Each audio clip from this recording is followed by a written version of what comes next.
شفاعات وهذا مطلبي يا نبي. Assalamualaikum warahmatullahi wabarakatuh. Alhamdulillah rabbil alamin. Wassalatu wassalamu ala asyrafil anbiya'i wal mursalin sayyidina wa maulana Muhammadin wa ala alihi wa ashabihi ajma'in. Amma ba'd.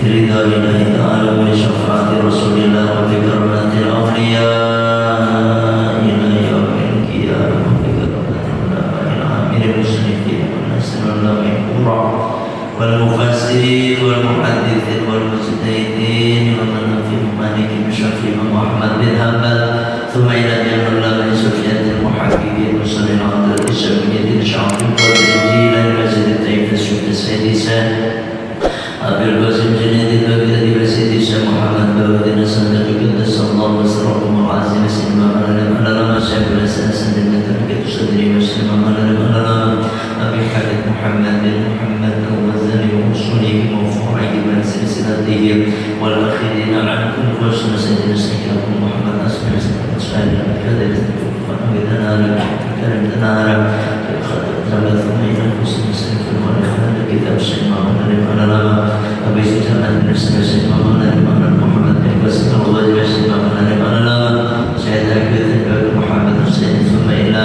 jami' masyayikhina wa nasib sayyidina Sayyid Masjid Masjid Muhammad Masjid Ahmad Salat Masjid Muhammad Fazil Masjid Abdul Adib Masjid Abdullah Fakir kita Masjid Abdul Wahid Masjid Mustafa Masjid Arwani Abdul Masjid Masjid Masjid Abdul Sufi Masjid Abdul Masjid Ahmad Qurtubi Masjid Anwar Masjid Muhammad Masjid Abdul Masjid Abiyati Masjid Ahmad Asrari Masjid Salman Masjid Muhammad Nadir Masjid Abdul Fadil Nadir Masjid Abdul Qadir Nadir Masjid Ali Masuk Rabbia Masjid Nadir Masjid Nadir Masjid Asyik Mamalana Mamalana Fadil Allah Al-Kamil Syekh Abdul Mu'ti Muhammad bin Umar Al-Badr wa Hadrat Hussein Kiai Syekh Ash'ari Kiai Nasazam Sanari Kiai Juga Nasrullah Kiai Jibisir Naturi Kiai Abdul Hamid Masrul Kiai Abdul Hamid Jabir Kiai Ahmad Ma'ayah Bidang Keban Kiai Syarif Babat Kiai Syedati Jatuh Kubra Bahasa Al-Qur'an Bahwa Imam Jumat Bayi Abdul Karim Berbagai Muhammad Najib bin Abdul Qadir bin Muhammad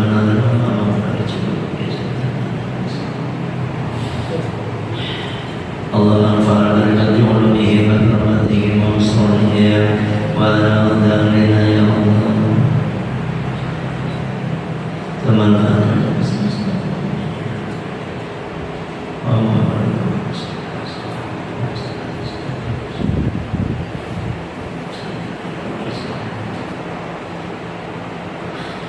Sya'alillahi lakumul Fatihah A'udhu billahi minasyaitanir rajim Bismillahirrahmanirrahim Alhamdulillahi rabbil alamin Ar-Rahmanirrahim Maliki yawmiddin Iyyaka na'budu wa iyyaka nasta'in Ihdinas siratal mustaqim Siratal ladzina an'amta 'alaihim ghairil maghdubi 'alaihim waladdallin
سيدنا إبراهيم وبارك على سيدنا محمد وعلى آل سيدنا محمد كما باركت على سيدنا إبراهيم وعلى آل سيدنا إبراهيم في العالمين إنك حميد مجيد اللهم صل على محمد وعلى آل سيدنا محمد كما صليت على سيدنا إبراهيم وعلى آل سيدنا إبراهيم وبارك على سيدنا محمد وعلى آل سيدنا محمد كما باركت على سيدنا إبراهيم وعلى آل سيدنا إبراهيم في العالمين إنك حميد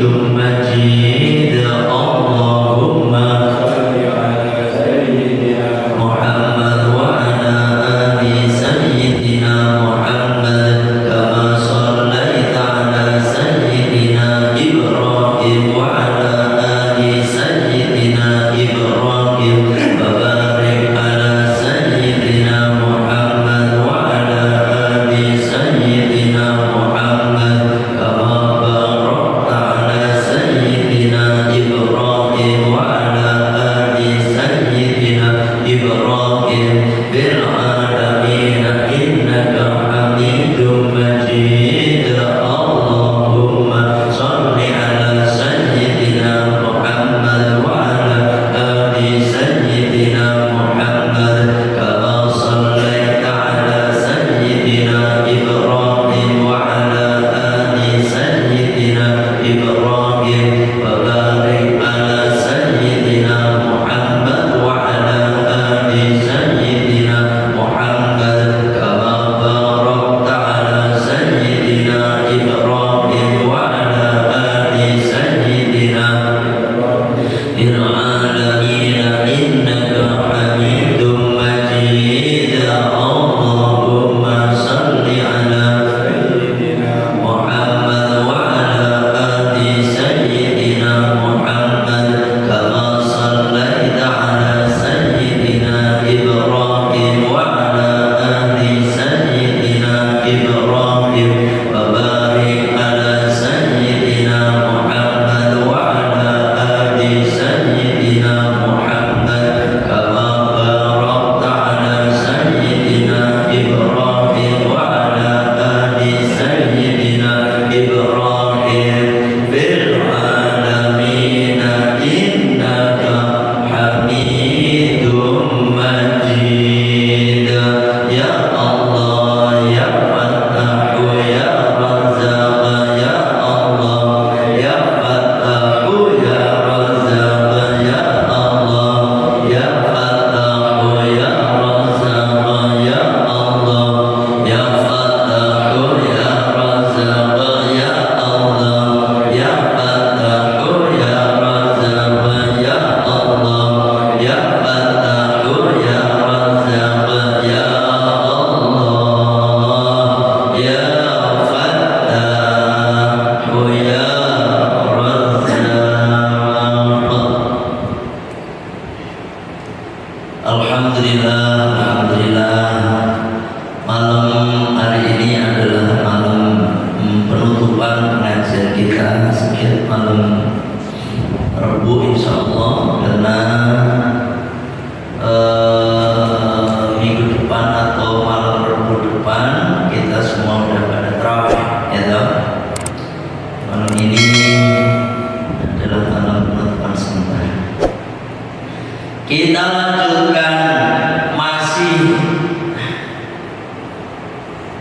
berkenaan dengan pengadilan ya atau peradilan di mana kemarin sampai seorang hakim hendaknya tidak memutuskan atau tidak mengadili seseorang itu di dalam masjid ya, di dalam masjid. Kenapa demikian? Karena memang masjid itu khusus dipakai dipakai untuk ibadah kepada Allah. Jangan sampai kalau pengadilan diadakan di masjid, maka di sini ada keterangan karena apa? Sunnah karena untuk menjaga lahu bagi masjid ansyai dari yang namanya jejeritan, ya kan? Kalau orang kan namanya peradilan, kadang-kadang kalau diputuskan dihukum sekian kan akhirnya jerit, ya kan? Menangis, meraung, kayak gitu, ya kan? Terus apa lagi Pak waktu? Begitu juga dengan sorak-sorak, ya kan?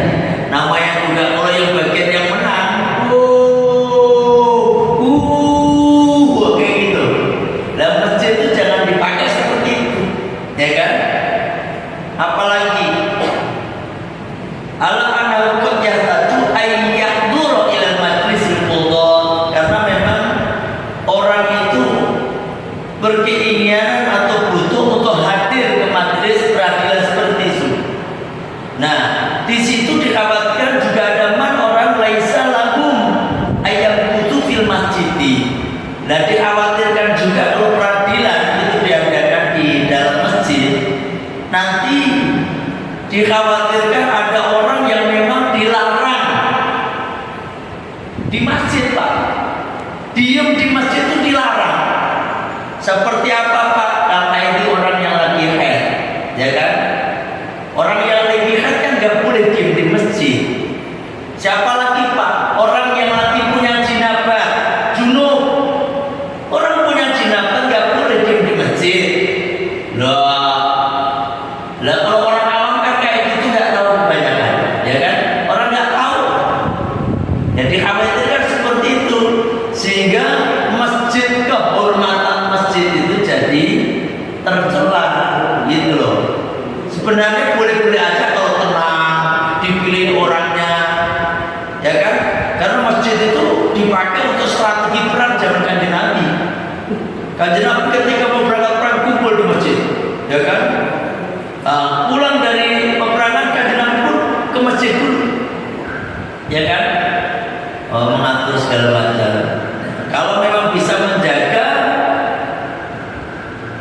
seperti itu ya nggak apa-apa sebenarnya, gitu, ya kan? Karena untuk kemaslahatan juga. Wa man yaliku dukhulukum, dan juga orang yang tidak layak untuk masuk ke dalam masjid, bil masjid di dalam masjid, kasyghar, seperti anak-anak. Sebenarnya anak-anak itu kalau bisa dijaga nggak apa-apa. Karena sini spraynya aja, Pak. Kalau anak belum tamyiz sebenarnya nggak boleh diajak ke masjid. Belum tamyiz, Pak. Waduhnya minta ampun. Jadi anak-anak kan ada kadang-kadang anak kecil yang belum tamyiz, lari-lari, ini jaganya kayak kita lagi sholat ini kan ini kosong. Wah, sombong, kejar-kejaran. Kan pernah kita lihat. Itu anak-anak itu belum tamyiz, Pak. Belum ngerti. Anak seperti itu jangan dibawa ke masjid. Makanya kita kan sholat itu kan diajak orang anak kita diperintahkan untuk sholat kan umurnya 7 tahun, ya kan? 7 tahun itu rata-rata udah tamyiz, Pak. Udah ngerti, udah bedain. Oh ini benar, ini nggak benar, ini malu, ini nggak malu, ini udah tahu. Tapi kalau umur 3 tahun batita itu belum tahu, Pak. Bukan berarti nggak boleh loh ini, jangan salah paham. Kalau sampai misalnya umur 3 tahun, 2 tahun, 4 tahun, sampai tapi harus jaga betul. Jangan nggak pakai pampers sampai aja, pada masih kompol.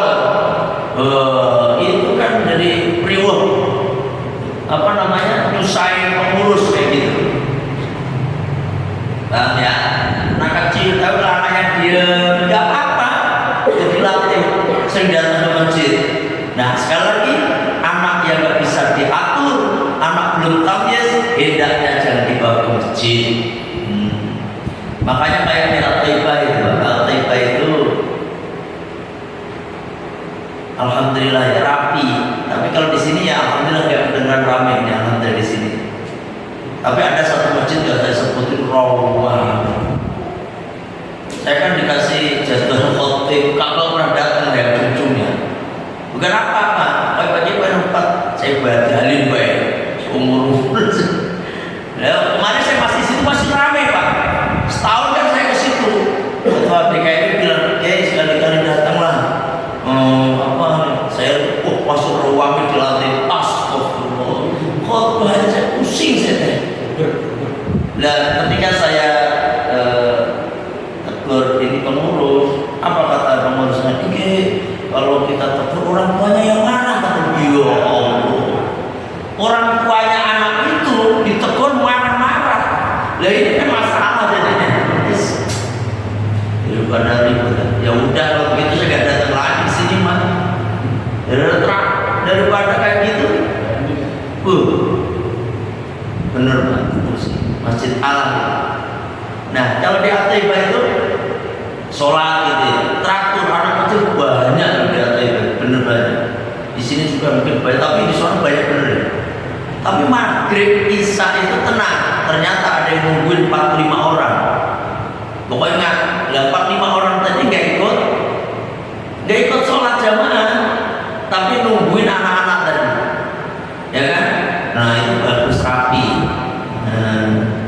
Nah kembali ke permasalahan. Nah dikhawatirkan seperti itu tadi, orang yang nggak layak masuk, layak duduk bil masjid, mereka yang tidak layak masuk dalam masjid Rasulullah seperti anak kecil, wal majanin dan orang-orang gila. Pak, sampai kalau ada orang gila masuk masjid, ya dikeluarin Pak. Nah, daripada nanti ngamuk orang gila dalam masjid, ya tahu orang gila. Tapi kalau orang gila nyantai, karena ada orang gilanya itu orang gila sholat Pak. Orang gila sholat tahu nggak? Yang pernah saya cerita di sini lihat, orang gila tapi sholat. Rapi orang, gila. Di Cikarang Utara, kalau duhur puasa sholat, ada orang masjid dari sholat bulat balik, sholat tidak berhenti nih orang ini. Saya tanya kepada dia, katanya orang gila. Tapi orang gila rapi. Ternyata usut gilanya itu pas lagi sholat, jadi yang dilihat itu cuma sholat. Kan bagus tuh gila. Masalahnya kayak gitu gak ada pahala juga ke orang gila. Orang gila itu ibadah gak ada pahala, berbuat dosa pun gak ada dosa. Orang gila ya kayak ada orang yang cita-cita jadi polisi, akhirnya jadi gila kan, mengatur ngatur lalu lintas, akhirnya ada tabrakan itu kadang-kadang, ya kan? Mungkin ngatur orang gila. Astagfirullah dan seterusnya. Nah ini orang gila. Ini jaga wal kufari dan orang kafir. Orang kafir itu nggak boleh masuk masjid. Ya. Lah buat apa orang masjid itu ibadah buat sholat, buat masjid ngaji begini. Lah orang kafir kan dapat. Buat apa mereka masuk? Makanya orang kafir itu haram masuk masjid. Ya. Masuk Masjidil Haram itu, di sana kan ada tanah haram, tanah halal. Tanah haram itu haram dimasuki oleh orang kafir. Dan tanah haram itu wajib orangnya berjilbab, wajib, ya perempuannya di luar itu.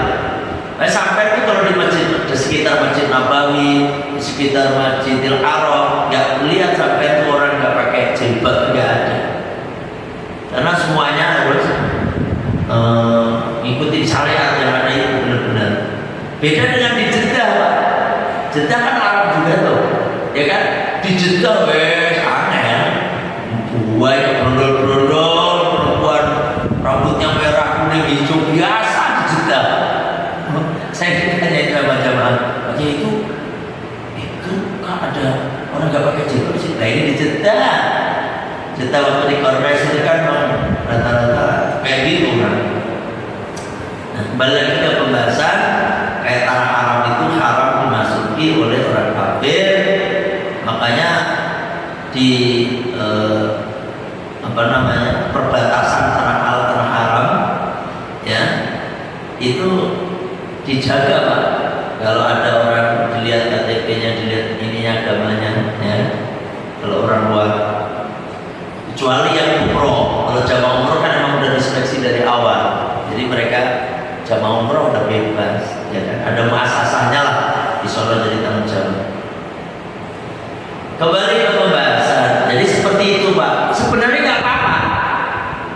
Peradilan di masjid itu sebenarnya nggak apa-apa. Yang penting menjaga kemuliaan masjid, ya kan?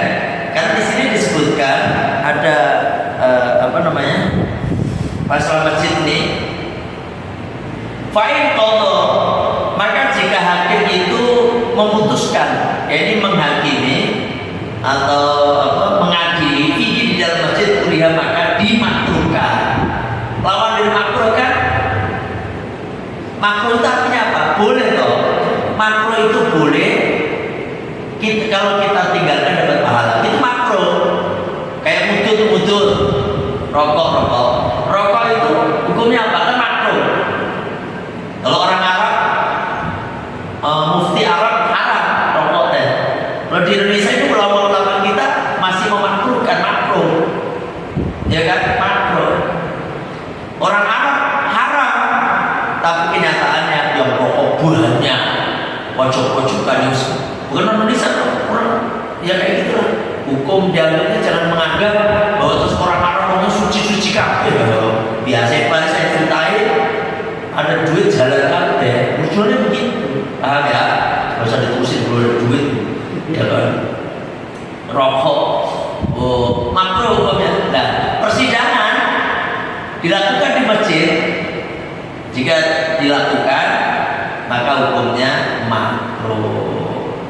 Fa'in ittafaqa wa taqdurihi, tetapi jika bersamaan wa taqdurihi fil masjid li sholati, tetapi ketika bertepatan dengan hadirnya sholat, ya kan? Pas si hakim tadi datang ke masjid pas lagi sholat, ternyata ada orang yang lagi bertikai, misalnya, ya otomatis mau nggak mau diputuskan di situ. Kalau seperti itu apa diperwe? Awalnya khusumatun lam yukrahu. Kalau ada perdebatan di situ, pas kebetulan hakimnya apa namanya hadir ke sholat di situ, maka lam yukrah, maka tidak dimakruhkan fasluha memutuskan perkara fihi di dalam masjid, karena bertepatan dengan itu. Pas lagi sholat, lagi ada orang, misalnya. Wakada lau ihtaja il masjidi li udrin. Begitu juga kalau dia kebutuhan ke masjid tadi li udrin karena udur Pak. Min matore yang disebabkan karena hujan wanahi atau selainnya. Misalnya hujan Pak, pemutusan itu lagi ribut-ribut di jalan, ya kan? Akhirnya perlu diputuskan di dalam masjid, ya udah di masjid, Pak. Paham? Nah ini penjelasan dengan berhubungan dengan masjid. Cuma kemarin saya sampaikan man sami'a rajulan yang sudu dhalatan fil masjid, barang siapa yang mendengar rajulan seorang laki-laki yang sudu dhalatan, yang sudu itu yang mengumumkan dhalatan barang yang hilang fil masjid di dalam masjid, fal yakul, maka hendaknya dia mengatakan la raddahallahu alaika, semoga Allah tidak mengembalikan barang tadi kepadamu. Ternyata sunnah ngomong begitu, ya kan? Karena apa? Karena emang masjid bukan diperuntukkan untuk seperti itu. La raddahallahu alaika fa innal masajida lam tubna lihada, karena sesungguhnya masjid-masjid itu dibangun bukan untuk itu. Ini hadis riwayat Imam Muslim, ya kan? Nah ini kalau barang hilang loh. Lah terus kalau barang saya hilang di masjid, ya menang-menang baik Pak. Nyari nggak ketemu ya udah gitu aja. Gak usah tunggu. Para kaum muslimin dan muslimat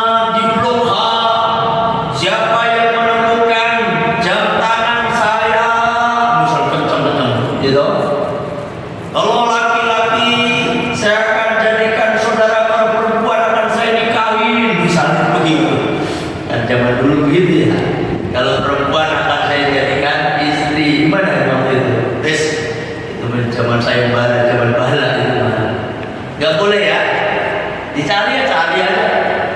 Pak, sampai di KM berapa itu? Di Tambun itu KM berapa sih? Masjid Tambun yang kanan jalan dari sini. KM berapa? Itu kan sampai lihat tuh jam tangan banyak, jam HP, ya kan? Di lemari jam-jam yang paling banyak itu jam, peci segala macam dijadikan satu barang ketinggalan. Ya kan? Banyak. Saya pernah nemuin di mana juga masjid gede, itu lemari Pak, khusus Pak. Iya, itu banyak Pak, ketinggalan barang banyak.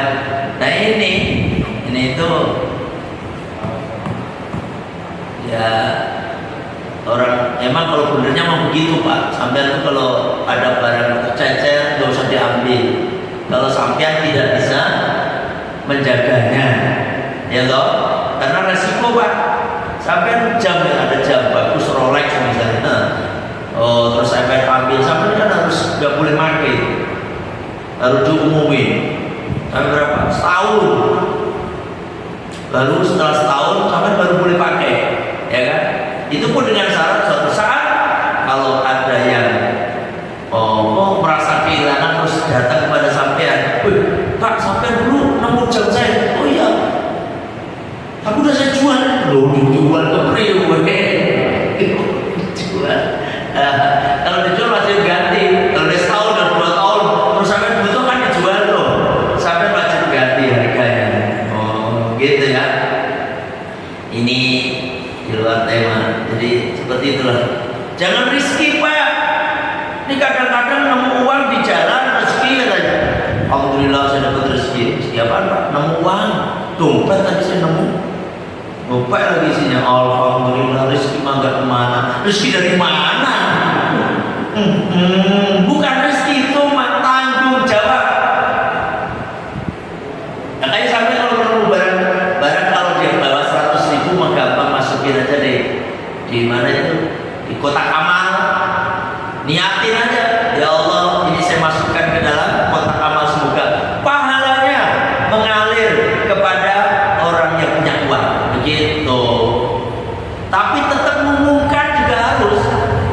Sampai ngumumin tuh di grup WhatsApp sekarang saya telah menemukan uang.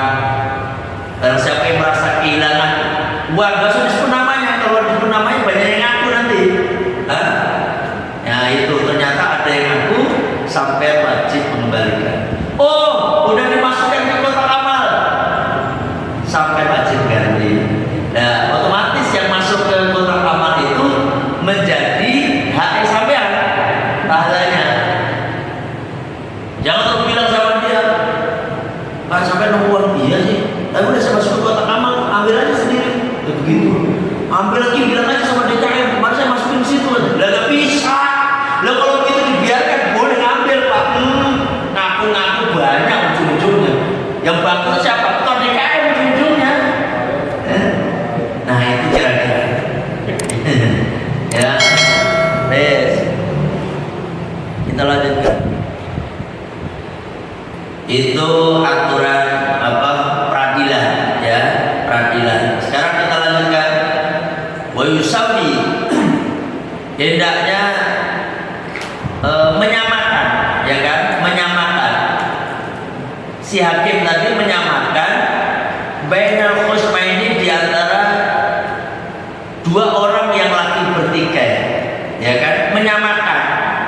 Ngadilin itu harus disamakan. Fi salatati asya'a, pada tiga hal ini. Pada 3 hal ini seorang hakim harus menyamaratakan, gak boleh beda-beda. Apa itu Pak? Fil majlisi, yakni dalam majlis tempat duduk. Itu masalah kalau gak disamakan. Misalnya nih, penuntut sama yang dituntut harus sama tempat duduk itu bodoh. kursi bakso kabel loro.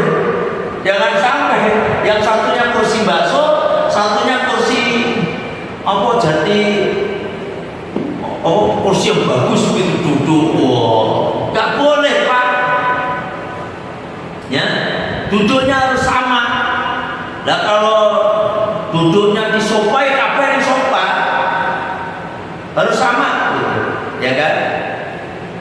Terus apa lagi? Walafdo dan ucapan, ucapan harus sama. Kalau kepada penuntut lirih lagi, berapa Pak? Masalahnya berapa? Berapa cerita? Kepada yang dituntut, kemarin kamu kemana? Gonceng. Ini nggak sama, ya kan? Ini hakim nggak boleh seperti itu, harus sama. Gimana Pak? Kejadiannya gimana? Kemarin itu gimana? Kata si penuntutnya, ini Pak, saya waktu lagi jalan, dia datang Pak, jambret tas saya, gitu. Oh gitu. Benar yang dikatakan sama ini, segala macam harus sama. Jangan ini mentang-mentang terdakwa kita keras. Ngaku nggak? Wow, iya Pak Hakim. Iya, ujung-ujungnya begitu. Paham? Harus sama. Hakim itu Islam itu kalau diterapkan betul-betul mau damai, ya kan? Makanya nanti itu si penuntut, si yang dituntut ada saksinya. Yang nuntut terutama ada saksi. Nah yang dituntut ada apa Pak? Ada pembela, pengacara namanya. Biar apa? Biar imbang. Karena ada juga yang dituntut itu nggak bisa ngomong Pak, makanya lewat pengacara itu. Nah ujung-ujungnya nanti kalau pengacara menerima uang dari yang dituntut, ya itu urusan dia, dosa-dosanya. Tapi hakim harus memutuskan dengan benar, gitu, ya kan? Jangan sampai memutuskan semaunya sendiri, ya. Itulah peradilan yang harus dilakukan. Apalagi waladi terus waladi itu harus sama juga dalam lahdun itu artinya ini Pak, lirikan, pandangan lah begitu, pandangan. Hakim itu harus sama memandang si penuntut, memandang yang dituntut, harus sama. Jangan banyakkan sono yang ini kagak pernah dilihat, apalagi buang muka. Ketika ngomong sama yang ini, yang dianggap bener ini, berapa Pak? Ngomong ibu kalem. Ketika dia ngomong langsung dia mau buang muka. Wes ngomong, gitu katanya. Ini nggak boleh Pak. Ya Allah, ini diatur sedemikian rupa, ya. Walaupun kita nggak belajar di kehakiman, jujur nanti jadi tahu. Siapa tuh sampai jadi pengacara? Ada jadi pengacara nggak di sini? Kemarin Pak ini jadi nggak Pak? Pak siapa? Yang nyalon tadi? Jadi nggak Pak? Jadi nggak? Belum ada putusan ya? Pak siapa? Pak Wawan jadi? Belum ada putusan. Sampai kalau jadi kan, alhamdulillah ada DPRD yang punya tangga DPR. Nggak ada denger, sepi-sepi amat. Yang 20 hubungannya. Oh, puasa dong ya, umuman.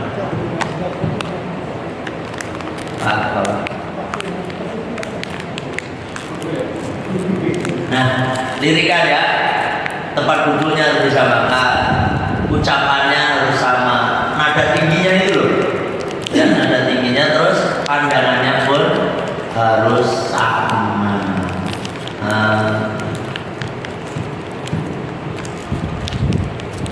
Ini ada an-nadharu, pandangan atau memperhatikannya itu. Wala yang dulu ila ahadil khusmaini, maka seorang hakim itu tidak melihat pada salah satu dari dua yang bertiga tadi. Wa yaqbalu alaihi aktaru minan akhar, lebih baik banyak menghadap kepada salah satu daripada yang lain. Enggak boleh, ya toh? Harus sama. bersama.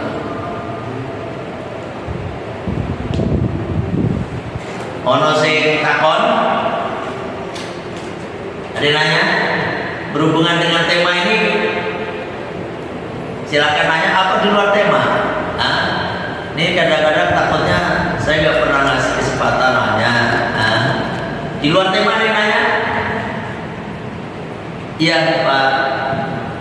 Kalau misalkan kita bermakmum ya ke imam yang tadinya makmum, tapi kita nggak tahu nih karena baru datang, beliau itu udah berapa jam kita nggak tahu.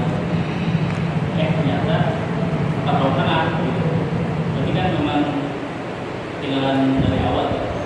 Tapi setelah salah, kemudian nanya ke makmum gitu. Tadi temannya bener nggak bukan rakaat? Terus soalnya nggak yakin gitu. Terus Kalau seperti itu kesana soalnya.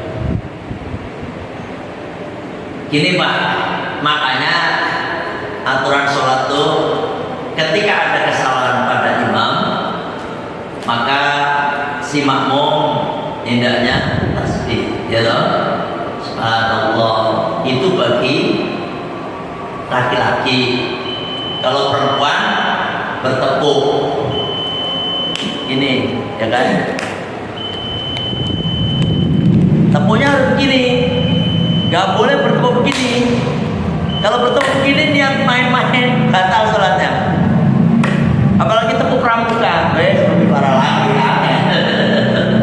Tapi kalau si imam nggak usah nanya, kalau memang nggak ada yang bertasbih, jangan udah bener semua. Ngapain nanya? Ya kan? Keyakinan dia aja. Pak, sholat sampai 5 kali, nggak apa-apa Pak. Sampai aku yakin itu 4 kali. Bahkan kalau sampai itu misalnya sholat isya misalnya, ini 4 atau udah 4 atau udah baru 3 ya? Ini baru 3 atau udah 4? Maka sampai ketika ragu, maka ambillah yang 3, tambahin 1, nanti sebelum salam kita sempurnakan dengan sujud sahwi. Walaupun kenyataannya 5, paham Pak? Ini kalau sholat sendiri, gak usah nanya, bener sholat ya? Apa? Berarti dia nggak yakin. Makmumnya ditanyain bingung, aku nggak ngerti lah, makmumnya kepriyo coba. Padahal makmumnya 5 orang atau berapa? Aku yang nanya, aku yang bahaya lah. Aneh, gak usah nanya. Kalau udah yakin semuanya, makmumnya yakin, imamnya yakin, ternyata 5, dia tetap sah sholatnya. Gitu Pak. Gak usah ngobrol Pak. Kecuali gini Pak, imam makmumnya ngomongin, bener aku, Ustaz tadi baru 3 ya? Iya Pak, baru 3 Pak. Langsung berdiri lagi Pak, nambahin 1 rakaat, gak usah dari awal. Jadi nambahin kekurangannya 1 rakaat. Allahu Akbar. Ngobrol tadi boleh nggak? Boleh, ya kan? Apa bukannya ngomong itu batal sholatnya? Kalau ini dikecualikan, ya kan? Cuma ngomongnya jangan lama, ngobrol apalagi Kopi dulu. jedanya jangan lama gitu loh. Kalau jedanya lama, ngopi dulu, misal ngopi sambil ngobrol tadi sholatnya 3 rakaat atau 4 rakaat ya? Ngobrol perasaan 3 deh Pak Imam. Astagfirullah, harus sholat dari 0, masih di situ Pak. Nah, perasaan itu Pak Imam, oh ya, langsung berdiri lagi, Allahu Akbar. Nanti sebelum salam nambah 1 doang. Nanti sebelum salam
dijauhkan dari sifat-sifat lupa yang sengaja ya. Memang sengaja Allah lupakan sehingga itu